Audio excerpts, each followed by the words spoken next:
before we go anywhere, we just want to dedicate 30 seconds at the top of our first episode to this pandemic, because afterwards we wish to talk about it no more. Isn't that right?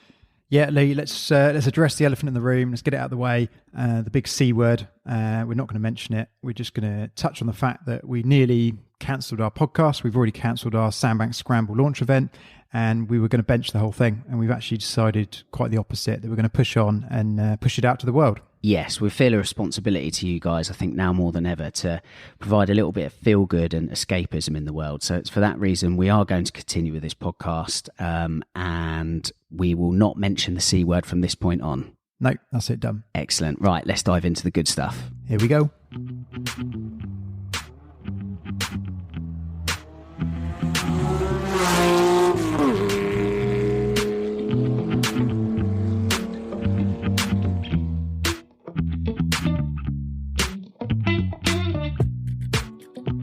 Welcome to Road to Redline. This is the Porsche podcast dedicated to the people and the stories behind the world's finest sports cars.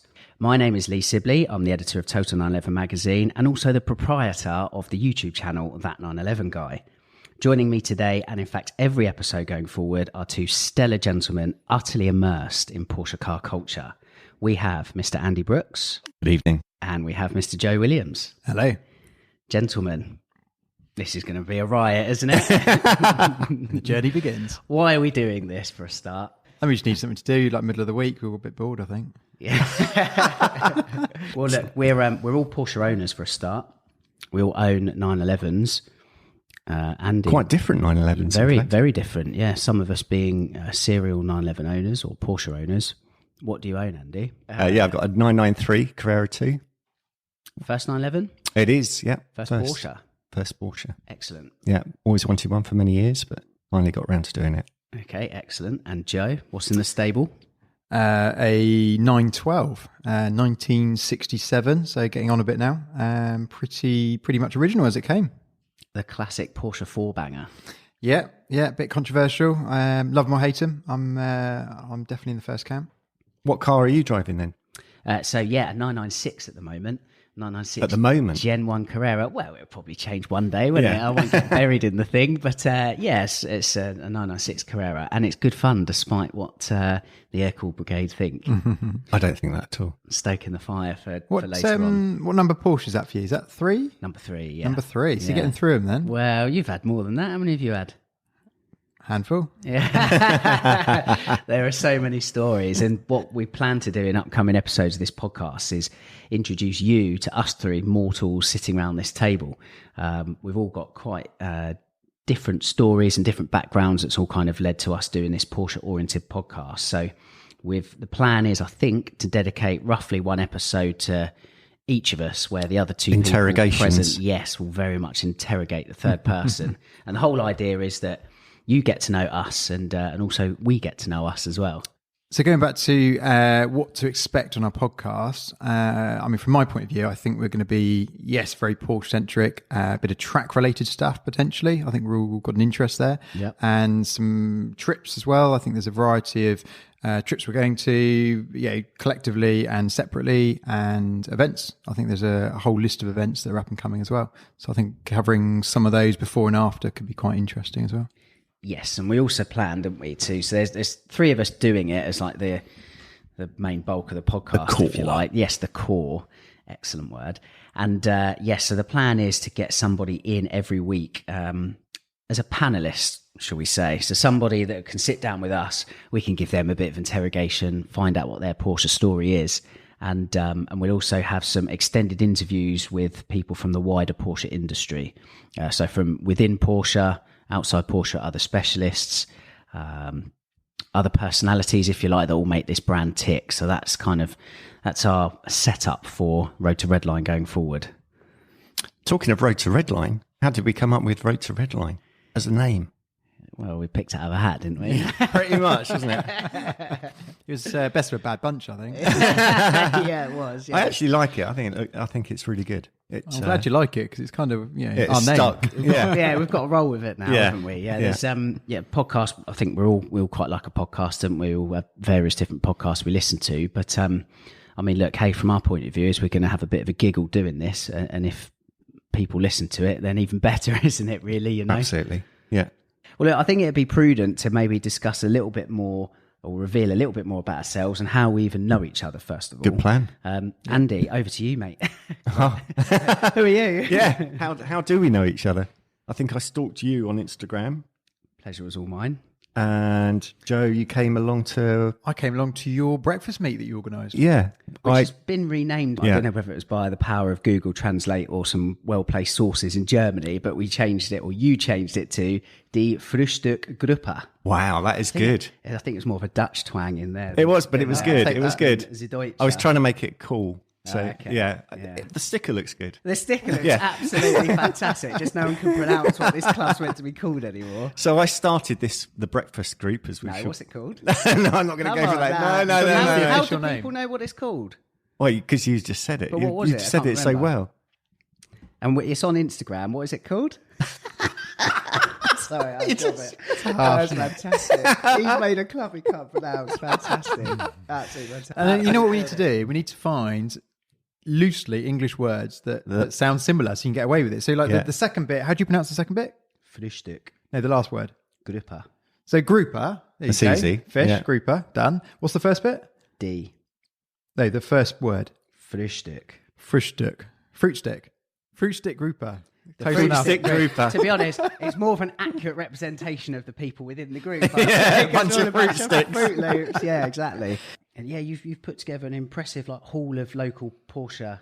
Yeah, we've been out. enthusiasts. We've been out some good runs, good little runs out weekends, and Yeah. also weeknights as well in the summer. Yeah, in all weathers as well, which is pleasing. Yeah, because absolutely. I think particularly these days, people are more inclined to garage cars, which we'll probably maybe talk about in a future episode. But no, it's great. It's great to see enthusiasts that own these cars and actually drive them as well. Yeah. So I'll second that. Definitely. yeah, kudos to that. So yes, the Breakfast Club has I guess that's how we joined forces in a way, isn't it? Through that. absolutely, yeah. Well, Yeah. Okay, yeah, cool. So that's kind of us, isn't it, really? And the cars we have and how we've come across each other. The plan is, roughly speaking, to have a few different topics to discuss each week, both as us, as a three, also with our panellist and also with our interviewee. Although the interviewee is more focused, isn't it, around their particular story and what Yeah, I that's think surrounded. our panelist is more sort of local people that we know that we can drag in and just hound and Yeah. harass might and even get a beer out of it. take the piss out of them. I think the panelist is Yeah. more of a chat as opposed to an interview. Yes. Yeah. So to take part in the weekly activity Yes. as being I think our interviewees are going to be quite focused and Yeah. drilled for information. Yeah. Okay. Well, look, we've got a rough list, haven't we, for people that we'd absolutely love to interview, and hopefully you guys listening might value the interview as well. But it goes without saying, if you've anyone that you'd love us to interview or get in touch with to be on the podcast, drop us a line. I think I said earlier on, Absolutely. our social media handles are all in the description to this podcast. So give a tap onto that and let us know, really. We'd love to hear what you think. Okay, so we did mention, I'm sure, at the top of the podcast that we would be interrogating one another so that you can find out a little bit about us, but also we can find out a little bit about each other as well. Sounds good. We Sounds will good. certainly start with one, hopefully two of us this episode, and maybe leave the last one of this fantastic trio for next episode. But we have decided to interrogate Joe first, because with Yeah, Sam who is McWilliams, Joe? he's usually last in the list, isn't he? So Yeah, so I'll go first instead. Can't wait. Well, see, your car history fascinates me because I've known you 6-7 years, and I still feel like I haven't even scratched the surface as to what you've owned. And I mean, why as well? Like, there's a Really? I mean, there's some cool Porsches in there, definitely an eclectic mix, but there's a buggy in there, and I just feel like you've Bit of a checkered past, I'd say. yeah. So come on then, give us some highlights. Highlights. I think I just like variety. So I think I said before, or I haven't said before actually, but yeah, so my whole car life started very Volkswagen centric, air cooled, early Beatles, that sort of stuff was the big interest. Started going through the car shows, that sort of led into that whole sort of scene. So yeah, lots of Beetles and a couple of campers. Wasn't really my sort of thing, but had a play with them because they looked interesting. But split screens or bay windows? Both, yeah, bay windows, split screen, but really early split screen, like a 1954 something or other. Cool. Wow. Yeah, cool, but just terrible to drive. It's kind of, they look nice, but don't really do much. And they were probably worth about £500 then. Yeah. I mean, they were worth okay money. Now they're worth ridiculous money, but yeah, they were obtainable as opposed to sort of out of touch. And then the fun stuff was beach buggies. Had lots of beach buggies, probably 5 or 6 different beach buggies. Mostly bought and then tinkered with. One built from scratch that had a big magazine feature and all that sort of thing. I still, to this day, for the money, you can't have more fun and more smiles than a beach buggy in the summer. Yeah, just incredible fun. Stand by that. And then modern stuff varied a lot. Varied even a lot. Had some American stuff. Had a couple of big American pickups. Old or new? Would have been like a mid-90s Dodge single cab pickup, which was great fun. That was V6, which was a bit different. And then followed that up with a big twin cab Harley Davidson edition F-150 V8 with all the bells and whistles. And they're just silly. I mean, there's no, crazy. They drive terribly. They just about get in a straight line, don't go around corners. All the things you wouldn't buy a car for, but they're just a giggle. I never knew you had that. Yeah. And it was giant. And I because I was sort of young and a bit, I thought I was cool. And this thing was big and black and blacked out. So I bought a number plate for it, which was B1100W, which basically says blow. On a blacked out big American pickup, just looked super dodgy. Joe, the local drug dealer. It kind of looks like it. It just seemed, might as well poke fun at it. So that was funny. Number plates is something I don't know if you know, I've got a weird little collection of number plates. Good at buying them, rubbish at selling them. If anyone wants to buy one, I've got a few to get rid of. You got to be called Joe, though. Yeah. I've only got a couple of weird collection things. Number plates is one, and I might as well confess the other. It's getting better, but I quite like a 1970s Honda monkey bike. Ah, cool. Oh, somebody said it's cool. Yeah. Not many people say that's cool. You wouldn't have realised this from your headphones, but actually, Joe, when he said that, he didn't look at either of us. He just looked to the floor. But he found some sort of social retribution there. I did. We had a connection. Digging it, yeah. The collection went up to 9 at one point, and being that I don't really ride them was a bit ridiculous. 9? 9, yeah, 9. Oh my God. Wow. What's the fascination there then? I have no idea. I just thought they were the coolest thing ever as a kid. So even when I was like 16, everyone else went and bought like mopeds, and I went and bought a monkey bike, and I looked ridiculous. And everybody just ripped the piss out of me because, like a full-size person on a mini motorbike is ridiculous. But again, have you still got some now? Yeah. I still. That sounds like fun. I think I've still got 4 or 5 of them left.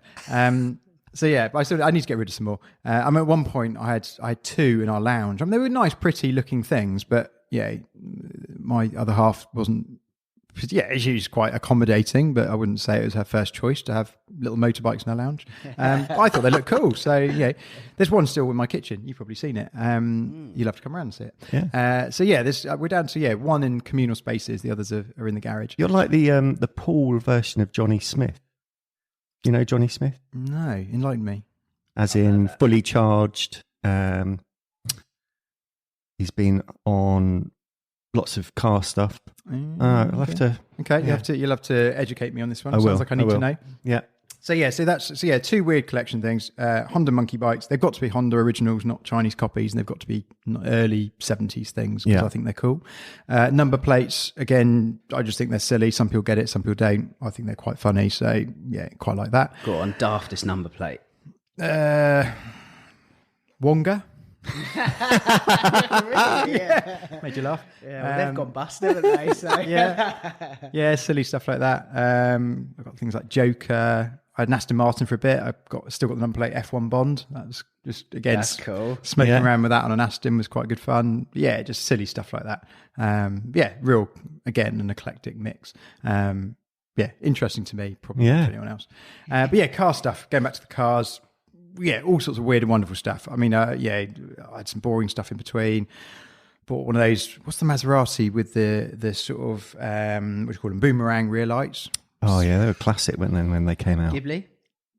No, I've No. absolutely no idea. It's it's the a little bit Grand- older. It's sort of this is the model before the Gran Turismo. I'm terrible with memory. I think it was the first Gran Turismo. Was it? wasn't It was that sort of Yeah. thing. But it was. I mean, it was cool. I bought it. It was bright red. It was going as an absolute deal. I thought, yeah, great. And brilliant looking car. And this thing was like a V8. It was V8 supercharged, I think. Or they turboed? I think they turboed. So I think it's like V8 turbo. And this thing was just mental. Just went sideways on every corner. It was Crazy absolutely nuts. noise. Yeah. And I bought it. I had a bit of fun with it. Flog it on. Some guy rocked up and he'd driven all the way from Germany to pick this thing up. And I was like, Buying it? to buy it, yeah. And didn't really think it wasn't mega money. It was like, I think whatever I paid for it, and it was like 10 grand or something. It wasn't silly money. Yeah. It was that sort of when everything dived down. It was sensible money. Anyway, long story short, he gets this book out, starts showing me these pictures, and said, "This is this car." I said, "What do you mean?" Anyway, long story short, he'd done the Gumball Rally. And it had been to some tuning house, and it had all this tuning stuff done to it. He'd already paid me the money and done the logbook before he told me. But he basically said, "Look, this car's had all this stuff done, and it's actually it did really well, and it was in the Gumball Rally." And So did he owned it originally? Or I don't know if he owned it, but he knew of the car and followed it, and something because he asked for the chassis number before he came over to pick it up just to confirm something. Apparently, they only made so many in this red or whatever. I mean, he was obviously geeking out on the car, but he knew it, and he drove all the way from Germany, picked this thing up and drove it back there. And suddenly it had all this mad racing history behind it. And I was like, okay, that's cool. So yeah, weird stuff like that went on. But yeah, lots of weird project stuff. I could show you some pictures of some really weird cars. Yeah. Which look forward to that. Yeah, Sounds good. I'll remember stuff as we go. Okay. Well, look, why Porsche then? Where does that fit into all this madness of buggies and? I think it's natural progression from Volkswagen into Porsche. Just happens to a lot of people. I mean, there's a lot of lineage definitely. there. I'm the same. A lot of crossover. I think if you appreciate one, you appreciate the other. Most people that own Volkswagens only drive Volkswagens that can't afford a Porsche. There's an interesting statement. Boom, drop the mic. Yeah. Good job we're Porsche focused and not Volkswagen focused. But yeah, I think it's just a natural progression. I think, yeah, if you appreciate German cars, then most people end up in a Porsche. I think simple as that. First Porsche? Agreed. First Porsche, what was it? I think actually it was a 996 Targa. My first 911. Yeah, it was 996 Targa. Terrible car. I'm trying to think what one actually looks like. Well, 996 Targa. It's weird. It's got like the whole glass cassette roof thing sort of drops in and then slides back behind the rear window. Yes. Weird. Yeah. To be fair, for the time, it followed the 993. Yeah, which was a similar concept, wasn't it? I guess. Because the whole point of it was that redesign at the time is keeping the coupe silhouette, which I think it did well. And the 996, the back essentially, wasn't it? Yeah, was lifted out. a hatch. Yeah, I remember now. Yeah. So, I mean, it was practical. Yeah, practical. Yes, else. I think it's got a funny sideline. I think I love a Targa. Yeah. But I think a lot of them, the silhouette from the side, where they change the line slightly, just kills it. Yeah, me. the rear three-quarter window goes to a point rather than around, on the and coupe. I think it really struggles, which is why I'm quite obsessed with it. I think the 991 Targa is a brilliant piece of kit. I think the way it works and the lines, they got it all back, and I think that is fabulous. But yeah, that car, it was Tiptronic as well, so it was just the worst combination. But that was my first 911. But I had good fun with it. Enjoyed it, and actually, what it did is it was just that introduction to going, well, this is better than what I've had before. Let's do some more of this. So how long ago was that? God, it must be a good 12 years ago. Yeah, probably about that. So yeah, a little while ago. I've got quite a good story about my second one, which was we were over on an industrial estate at the time, and there was We Buy Any Car had an office there. And you quite often saw cars, being dropped off there. And I know I pulled in the car park, and I saw this guy in a We Buy Any Car shirt waving in this nice 997 cab, and it was about 3 years old. And I just thought, there's no way that this person is ditching off a 3-year-old 997 cab to We Buy Any Car. I mean, they're well known. I think now they're better than they were, but at the time they were well known for just robbing cars. Yeah. And that's what this car anyway. So I've sort of run up to this guy and tapped on his window and said, you're not selling to them, are you? And he's like, well, actually, I am. He said, I've got, whatever company car coming. I just need the cash out of the car. I need it like today. And it just timing was just right. I think I just flogged whatever I had before and sort of had some money ready to go. And anyway, long story short, I give him literally a couple £100 more than We Buy Any Car had bid him on this 997 cab, and took it and just did the deal there and then. And it was excellent, brilliant. And drove this thing home. And my other half, had always said would love a 997, love a 911 cab. Yeah. I'm not a big fan of cabriolets. I'll just chuck it out there now. It's not my cup of tea. Never has been. Don't think it ever will be. But I knew that was, it was on her sort of list. So I drove this thing home. And at the time we had quite a small baby at the time. So really practical family car. But rocked up with this thing and off it went. So we had that for a couple of years. But really good fun. Probably didn't realise how good it was. It was really low mileage, really good condition, really good car. What colour?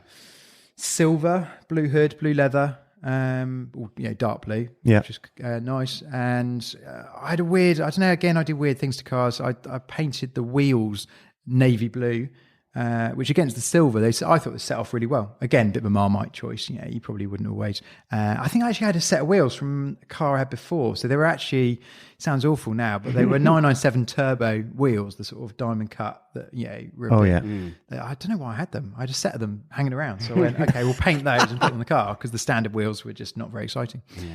And then somewhere in between there, I went into, how did it happen? I think it was that car. Battery died. Just died out of nowhere, died a death. Literally, I think it's quite common. You wake up one day and they're dead. And when they die, it's a bit of a faff. I can't remember the ins and outs of it, but it had to be reprogrammed or something. Sort of immobiliser and all that sort of thing. So it ended up going to Porsche Bournemouth, which meant I ended up in Porsche Bournemouth, surrounded by lots of other Porsche metal. And I think that's where I first met Carl. And he sold me a Cayman. And that's how the Cayman attachment came about. Okay, so 987. It was 981 now. 981. Okay. Actually, I've completely lied already. My first Porsche was a Cayman. Really? I've just remembered. Sounds memorable there. Before all of that, turn the clock back. So I was thinking 911. Before that, I had when they just literally it'd been out a year or so, 987 Cayman. Really? Yeah. See, I never knew. I always thought the 996 Targa was your first. Yeah, no. It was a secret love. Yeah. But it was a baby engine, 2.7 manual. Yeah. And I think I put it through the business at the time because company cars kind of work. So I just threw it through as a business company car on a lease. So literally, it had no options. I literally just went. It was like cheap as chips on this lease deal. It had nothing, literally nothing. Like whatever you get out the box, which, as you know, Porsches don't come with much. Cloth interior. Not that far. It was. I think it might have just about had leather, but it was borderline nothing. Yeah. And it was brilliant. And that I think still a good combination. A manual, again, it works in other stuff as well, but manual, the smaller engine, so you kind of scream it around a bit more. You have to work it. Yeah. And I had brilliant fun. And I got to learn that car really, really well. And I think that's that was the tipping point of going, oh, okay, these are really good. These are really, really good. And the only reason I think I ended up with that is because I've got a weird thing. I quite like a big old man saloony type car. There's a thing there. Not had one for a long time, but I went through a stage of quite liking them. Mercedes CLS, which has got the massive long boot on it. Okay, yeah. Again, it was a company lease deal type thing. I had this thing a week, and someone drove in the back of me. I was stationary, and they were doing 60 mile an hour on dual carriageway. Drove in the back of me. Ouch! So the massive great boot just disappeared, and suddenly I was like carless. Oh, yeah, and then I started looking again. Somehow I went from an old man saloon into the Cayman, polar opposites. So that was actually first Porsche. Right. Okay, so there you go. There's a bit of. So that's where the Cayman thing comes from. Yeah. So the Cayman started there. Then came the 996 Targa. Then came the 997 cab, and then in between that I flirted with the Aston Martin, and that was a Vantage. One of the longest cars I've owned. Yeah, V8 Vantage. Had it 3 years. Loved it to death. Brilliant. I mean, just you couldn't trust it at all. It was really temperamental. It was all the things it shouldn't be. But it was just an amazing thing to enjoy and own. Put a smile on your face every time you put in it. They still look good. I think they're underrated. Undervalued in some ways. I mean, in terms of value, incredible car, and I think brilliant. they're not the best drive, and yes, they're lazy, and all the things why you wouldn't buy a sports car, you could argue. But then a lot of them are the reasons you would buy a sports car. Hand built, it's that original. Things do fall off and you got to stick them back on. And there's weird bits in them that are off weird cars. There's bits of Fiesta in there, there's bits of Volvo in there, bits of Ford, everything. everything. Ford. I mean, you can name all sorts of stuff. I mean, the best one was the fob. So the key. If you ever look at an Aston Martin Vantage key up to 2010ish, I think they are. It's a Ford Transit key. Genuinely Ford Transit key. That old, long silver with the oval thing. Spot them a mile away. And the fob, if you peel the leather back on the fob, it genuinely actually still says Volvo underneath. So they literally use Volvo. Transit, you said, didn't you? So they Transit on the key. So it had separate key, separate fob. It was I see. fob The alarm. and key. Yeah. Keys from a Transit, fobs from a Volvo, but actually still says Volvo under the leather. You peel it off and it's just, they haven't covered, it's not a generic one at all. They've literally bought it from Volvo and gone, right, we'll use that. Yeah. But great. But that car was great. I got out of that purely because I just thought it was a good time to sell the car. The mileage was kind of at that tipping point where it was just, okay, it's a good time to get out of this car. And when I bought that, the dealership, I bought from secondhand from a specialist, they just taken on a Fiat Abarth dealership. And the guy said to me, look, just come and drive this little Fiat 500 Abarth. See, I know you're not going to buy one because we've just done a deal on that, but just come drive this thing because they're just great fun. Yeah. And I had an absolute blast in this thing. So sold where's this going? Well, it is ridiculous. So I sold the Aston and I went and bought a Fiat 500 Abarth. Mental. I think my wife literally thought I lost it at the time. I literally drove this thing home and she thought it was the most hideous, ridiculous thing ever. And she was like, what are you doing? What and have I just you thought, done? well, even if I just bumble around it for 6 months, it would just be fun. I had the thing for a couple of years. I had great fun with it. It's amazing the noise they make. I think they're, for what they are, if you want something small, park it anywhere, round town, just to blat around and have some fun in, it's good fun for not a lot of money. Yeah. I think they're quite cool. Well, Dickie Bird tells me you got one now. Yeah. No, the round town hack at the moment, exactly that. Yeah, fairly recently, changed that for another one of those. So gone back to one, which is something. But so it's that I actually then chopped that in when the 997 thing happened, ended up in Bournemouth, and then that's when Carl sold me a yellow 981 Cayman. So that was the next Cayman on the list. But again, that was a really nice car, really well spec'd. All the right bits in the right places. Lovely car. It's their demonstrator. Yeah, it really worked well. Was it that car or another Cayman? There was a story quite famously told me. That one. The yellow paint. one. Yeah. So my yellow Cayman got accidentally painted. We had a big industrial unit on the airport, and the unit next door manufactured skips. And the boss went away for a couple of nights and his lads decided to paint the skips in the yard rather than in the paint booth thing. And basically they oversprayed with enamel skip paint a couple of hundred cars. Oh my God. And the nearest one to their yard was my yellow Cayman. What colour? Bright yellow. No, the colour of the skips. That's orangey red. Nice. I came out late. It was dark, winter, all the rest of it. Got in the car, put the windscreen wipers on, and it just sounded like a piece of sandpaper. Yeah. And I was like, what the hell's going on here? I was like, I could not work out what it was. I was like, anyway, got home, didn't think too much of it. Next morning, I've come out, and literally my car is completely, not just a little bit, like the whole thing, glass, paint, the whole thing, and red on yellow works really well. Completely covered. I actually covered. Wow. 3 different valeters had a go at it, couldn't shift it. And then, you couldn't make it up, could you? No, you couldn't. And actually, I think Jake from FCD. Yes. He came along, got put in contact with him, and he spent 3 days by hand machine polishing this stuff off the paint. And it just, hideous job. Yeah, but I think it's not just on the paint; it's also on the seals and the windscreens. What did the skip company do or say about it? Massively apologetic. He pretty much handed me his checkbook and just said, "Just whatever it takes, just fix it." Yeah. Okay.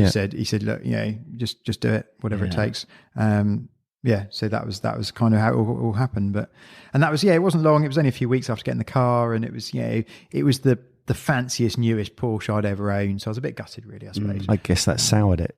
Yeah, it does. Yeah. Especially when you know someone's been all over it. And and after that, like you'd be washing it occasionally and you'd find a bit of overspray that had been missed somewhere. It's a bit of red. It's probably, wherever it's knocking around now, it's probably still got a bit of red overspray on it somewhere. The fruit pastel. Yeah.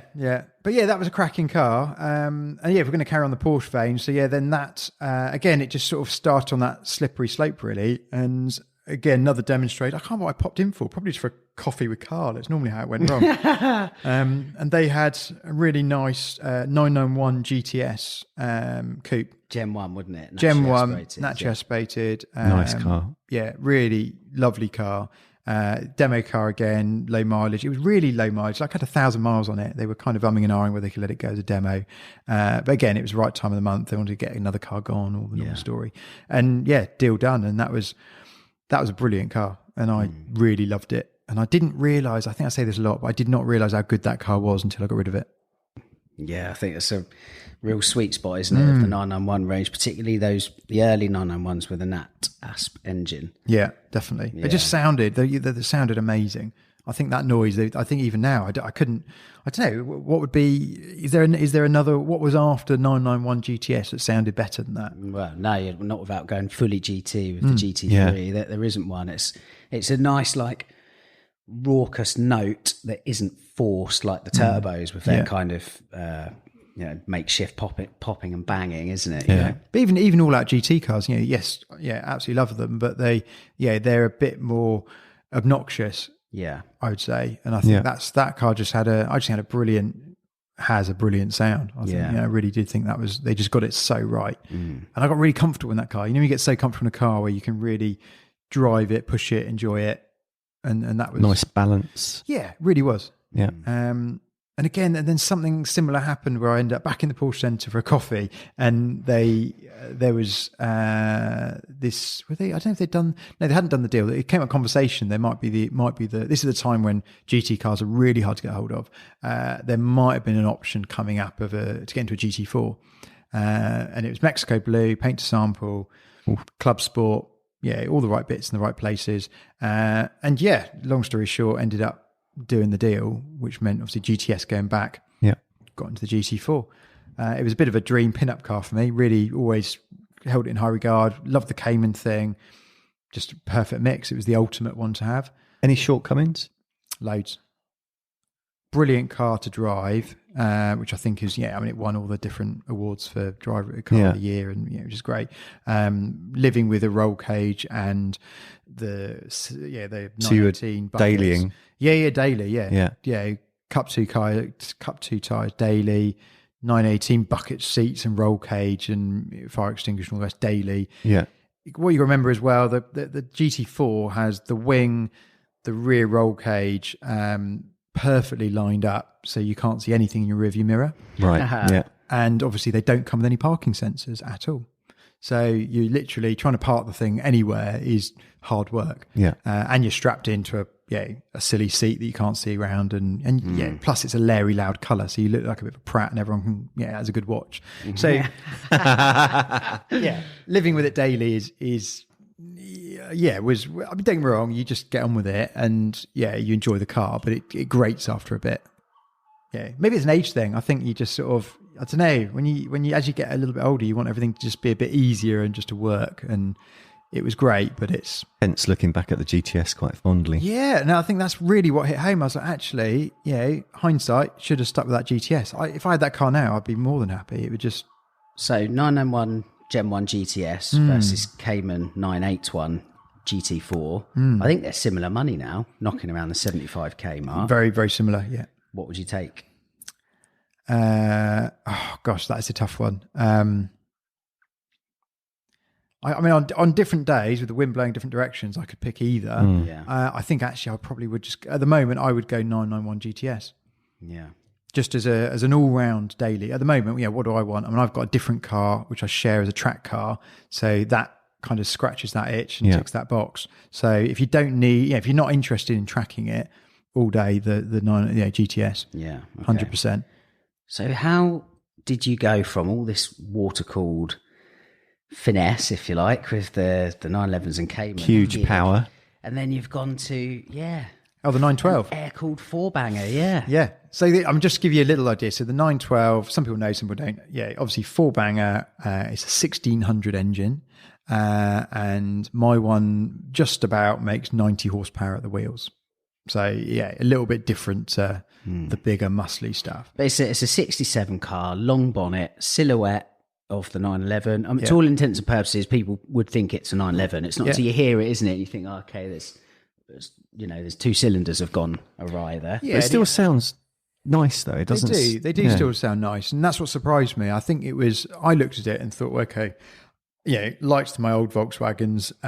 Was looking around at nice early oval Beetles. I was looking at Carmen gears. I was kind of thinking, look, something early and air cooled, and then that it caught my eye. Long story short, and I thought, well, actually, that's a really good mix. I just didn't. I didn't really want to I didn't have the budget, to be honest, for the big money air cooled Porsches. I mean, you're into big money if you want to go into 6 cylinders and all the rest of it. Yeah. And actually, that car came up at what I thought was a cracking price. And I thought, well, actually, if it's a bit like a fast Beetle, then that would kind of suit me. I was expecting something Beetle powered. I loosely assumed it was going to be a bit like a hot Beetle. What it turned out to be was very different. And actually, you can tell it's Porsche engined and Porsche engineered, and it goes a darn sight quicker than a Beetle does. Yeah. And it was a pleasant surprise. I mean, I was so chuffed. I mean, I was expecting not a lot and got loads way more than you thought. Loads more. And actually, it's a car literally almost overnight you fall in love with. And it's just that instant puts a smile on your face. Has it been restored? It was, so it had been restored about 10 or 15 years before I bought it. Yeah. I see it reasonably well. I mean, it wasn't like a concourse nut and bolt type job, but I didn't want that. I wanted something that I could use. And what I didn't want was anything that was too good. I didn't want anything that was too bad, because I then get a bit obsessive in terms of restoring something and it becomes too good to use. And it was right on that. It just fitted the bill really well. It looked the part. It was tidy enough. I mean, I've done a few little bits and pieces to keep it cosmetically good, bits of paint and whatever. We've gone through a lot of the running gear now, which has made a big difference. But other than that, it's basically solid. Yeah, it always looks good. Yeah, it's super solid. The running gear is really good. All the bush is done, suspension. Just gone through all the bits to make it work really well. Yeah, and it's just an absolute joy to own. Whether you're leaving it somewhere, and that's the thing. I'm not bothered. I literally drive it all year round. It becomes the daily through the spring, summer. It was the daily smoker last year, wasn't it? Yeah, pretty much. Yeah. And actually, then you suddenly go, well, what do I? Do I really want to do 6 figures on a new Porsche again? And at the moment, no part of me does. No. But at that end of the market, people are losing a lot of money. It's costing them a lot of money to get in and out of cars. The 992 doesn't quite do it for me. I was just so then you're back to. And then I was thinking, what does it do? If you're going to drive the old one all summer, track car to go out on the track with, and if you've got a little smoker for around town in the winter, where does a newer, bigger money 911 sit? And at the moment, I don't need one. So it's a real momentum car, that one, isn't it? We've said that before, like threading the corners on a nice country road. And actually, when we go out for a drive for the breakfast club, the 912 is there amongst the best of it, and you can see your grin a mile away. You're arguably having the most fun out of the lot. I think you've said that before, Andy. Yeah. No, I think I'd second that. I mean, it's I think the enjoyment factor that's the thing. You're not actually. It's one of those cars. You're not going that fast, but you feel like you're going really fast. And I have to say, what a head turner that car is as well. When we've been out and about in it, and everybody, man, woman, and child, turns around and has a look at that car. Everybody, but it's nice because I think it's appreciated and not envied. Yeah, and that's what I love about it. You get kids taking pictures, you get people stopping you and saying, "Oh, what a cool car!" And because it's just got that whole combination of being sort of classic, old, in a good way, and it's not pretentious, it's not showy, it's just really, it's a really loved car. It's got different arches on it, isn't there? The 912 arches usually are nice and subtle, whereas they're normally really flat to the body. Yeah. So again, I've not got to the bottom of it because they've not been stitched on that we can see. I've had a good look under the wings, both front and back. It's got sort of almost flared arches all around. Yeah. If somebody's a bit more geeky on exact variations than me, they might be able tell me how and when it all happens. But yeah, normally really flat-sided arches on a 912, and mine's got these quite cool flares all round, which is quite subtle, but when you point them out, it becomes more obvious. But again, gives it that look. Yeah, we'll put some pictures of the 912, and maybe Joe, you'll care to share some other pictures from cars you've had. Go back to the Cayman question, because you have a track car which is a 987 Cayman. Indeed. And to be honest, the story behind it is absolutely cracking in terms of money spent versus smiles had. Yeah, no, I'll give you a bit more on that. So, good friend of mine, Chuck, obviously he will be a panelist on here fairly soon, I'd imagine. We got chatting about wanting to get on track, and threw it out there to a wider crowd. And there's a few of us knocking around at the time, and thought, well, actually, can we get a collective going in terms of a good track plan. car? Yeah, we thought, okay, even get like 4 or 5 of us involved, assuming that not everyone's going to be able to make every event, so we could kind of that sort of thing. When it's an occasional spare car, it just you divide it down by the numbers, and the whole thing becomes affordable and enjoyable. So we thought, okay. Actually, it turns out getting collectors of people to put their hand in their pocket for toy cars is quite difficult. But yeah, sounds a good idea, but when it comes down to it, it getting does. the money. Yeah, no, it does. So, but we actually realised that the two of us were quite serious about it. So we went, okay, sod it, let's just do it. And if anyone else jumps in, great. If not, then we were fully prepared to go halves on it. So we both thought, okay, well, it's half price, so that's a result. It's it's cheaper than doing it on your own. Because it turns out we chatted to there's a mutual friend, which I think we all know, who's gone through the Porsche racing at what sort of level is that? It's not pro. It's no, so that's not Porsche Club Championship, isn't it? Sorry, Porsche Club Championship. And we're getting the rundown on some of the costings to run a car, and you're into 6 figures to run a car for a year. That's for a 996 Carrera, isn't it? Converted to race spec. So you're talking, you're taking, at the time was, like a 10 grand Carrera, spending probably 50 or 60 grand on prep, and then you're spending 6 figures to race it for a year. And we were just like, well, that's astronomical. Mega money to get on track. So we started looking at options of what car to get into. 996 was on the list, to be fair. We very nearly pressed the button on a 996 Nine Meister. Okay, yeah. Don't know them well at all, but they had built and prepared this sort of GT3 looking, loosely spec'd car, very track focused in every way. I think it was probably about 18k, something like that from memory. But it was kind of all done. It was kind of ready. Someone had done it all, and it was ready to go. And it was top money for, if you, like I said, you could buy a 10 or 12 grand 996 and do the work. So we look at our options anyway. And in the end, we kind of, but that was, era, what sort of age? Early, it was an early-ish 996. What age would that be? Okay, so 2000-ish maybe? 98, 99. Yeah. So I think it was sort of, 99, 2000, thereabouts. Yeah. So we're looking at it going, okay, so we're into a car that is 15 years old before we start. So that brought different challenges, and then what are the other options? That led us to the Caymans. Long story short, we went into a 2007 Cayman for about 10 grand, which had already had a full engine rebuild. So it had 100,000 miles on the clock, but it had one of the dreaded bore score issues, but it had all been done under a big warranty claim. So it had new engine basically. Yeah. Who did the engine? Was it Hartec? I think it was. I'm pretty sure it was. I can't remember now exactly. I've got the paperwork for it somewhere, but I have to double check. I think it was a Hartec one. I mean, they're quite well known and pretty solid. Yeah. So we were kind of, okay, great. We've got a car. Let's just go and run it for a bit and see what happens. And as always, you start buying bits. So we started accumulating a few bits and pieces. We just bought stuff really well. We sort of found stuff that was either been on cars and come off, different tuning bits. Picked up some just deals as stuff. It's amazing what you can pick up. That's when somebody moves a car on and they want to sell it as a standard car. So we took that car through, and then over the last probably been 3 years now, maybe we're into 4 years. I have to double check. It's now turned into an awesome track car.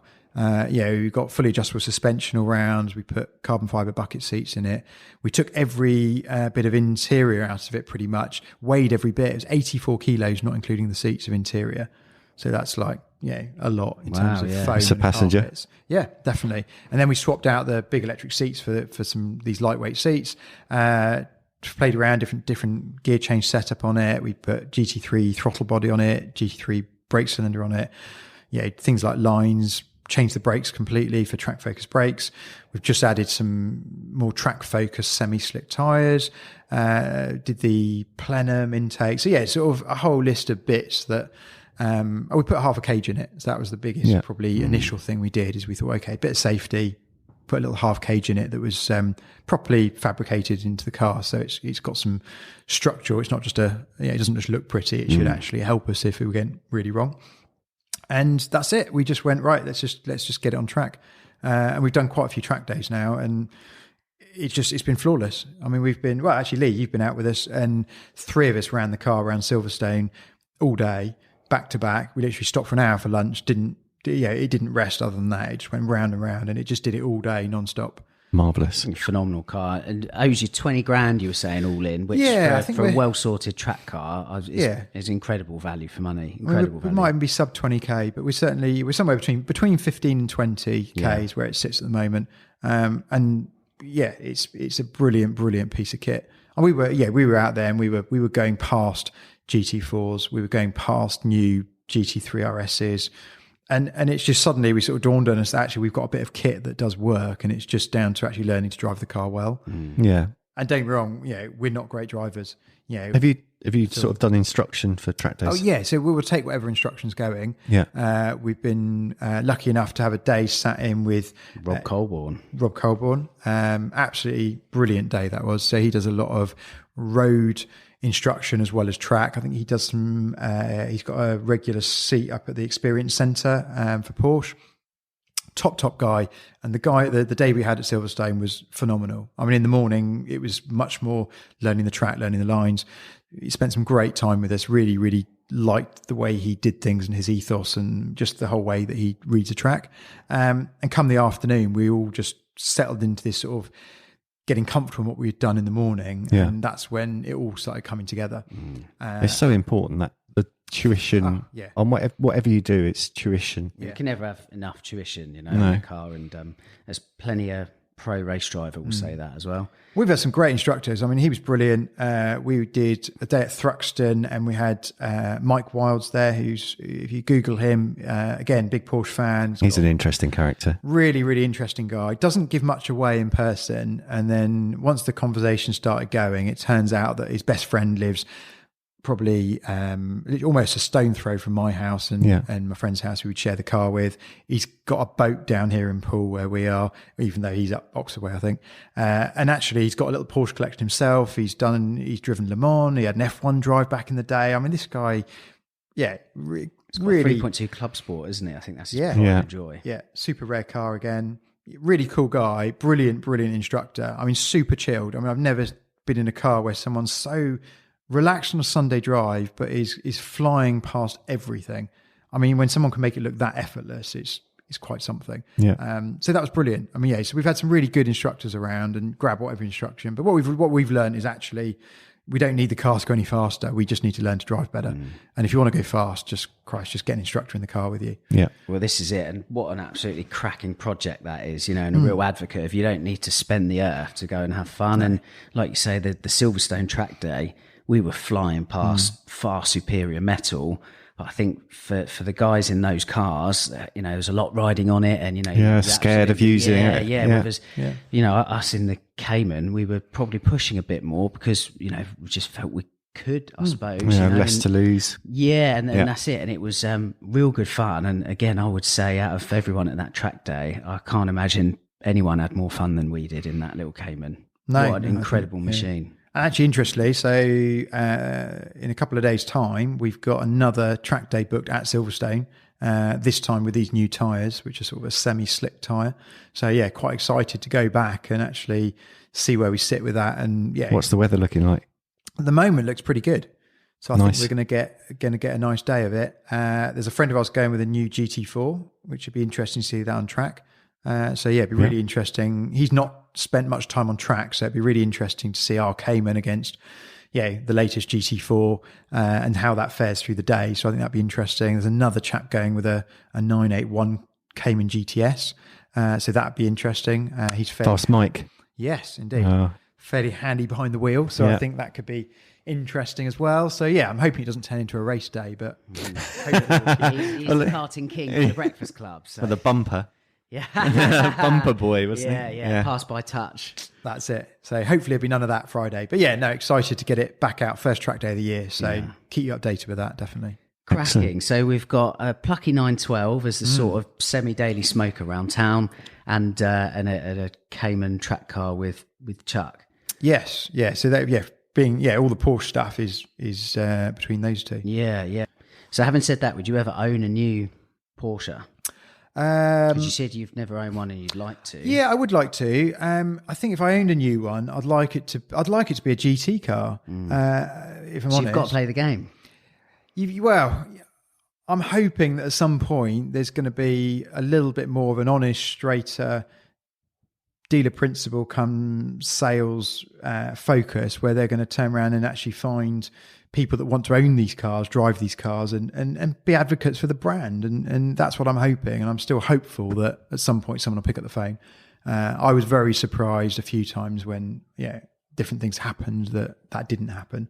To be fair, I think actually at the very top level it does happen.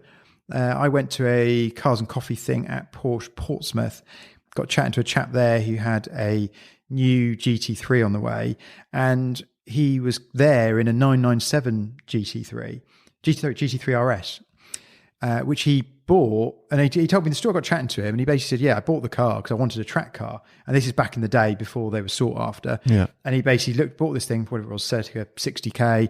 He said, well, if I run this thing on track for 3 or 4 years, I'm probably going to lose 10 grand a year. Yeah, it'll owe me 35K, and I can stomach that as a track car.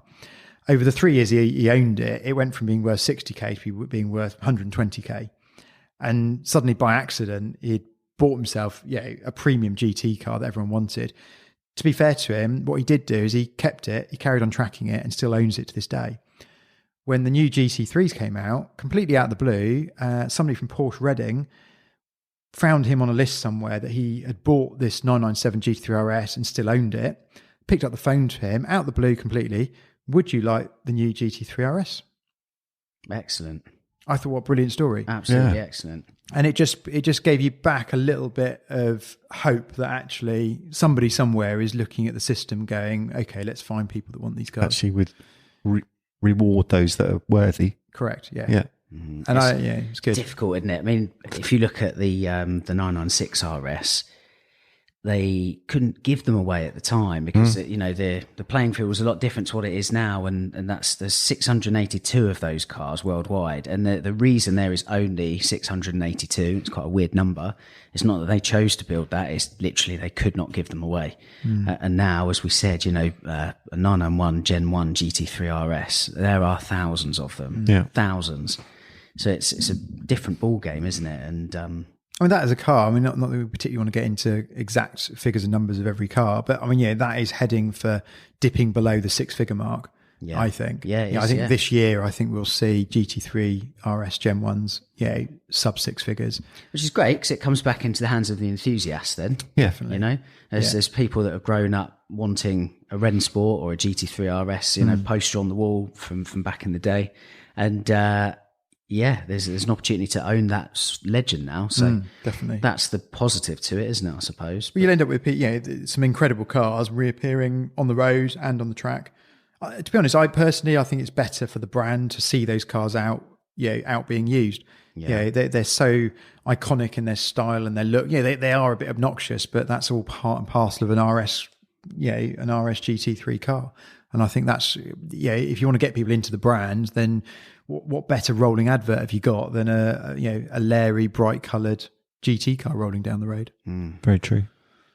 So Joe, hopefully that is a cracking car history, genuinely cracking. And I'm sure as these episodes roll past, we shall unearth even more from your just completely quirky car history. There's a lot more to it, so I reckon there'll be a few more interesting and embarrassing bits to come out that you'll remember.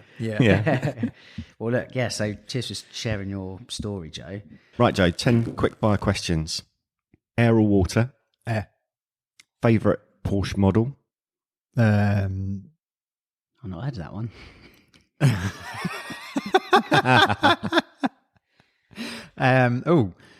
Early. Okay. Favourite Porsche colour? Mexico blue. Said with doubt or There's conviction? a lot of colours, and you put me on the spot. It was, Okay, it was all the right. first decent solid colour that came to mind. It's my Okay. go-to, so I'm going to stick with it. Ultimate Porsche icon? Magnus Walker. Favourite track? Yes, I'm going to say 2. Silverstone or Goodwood? Tafouche or not Tafouche? Tafouche. Stock or hot rod? Hot rod. Athletic or bubble butt? Athletic. We still talk about cars at this point. Yeah. Yeah. Cars and coffee or track day? Track day. And lastly, is the Cayman a real Porsche? Of course. I just slipped up at the end there, I know. Yes. Excellent. The quick fire questions are done. Yeah, your shoulders have dropped after that. The pressure is off. Right, guys. So I think we're going to leave it there for tonight. I think it's been an interesting insight. So next time round, we're going to be delving into history of Andy and history of Lee, both of which I think I might take the lead on doing a bit of probing. So tune in for the next one. And till then, it's Road to Redline.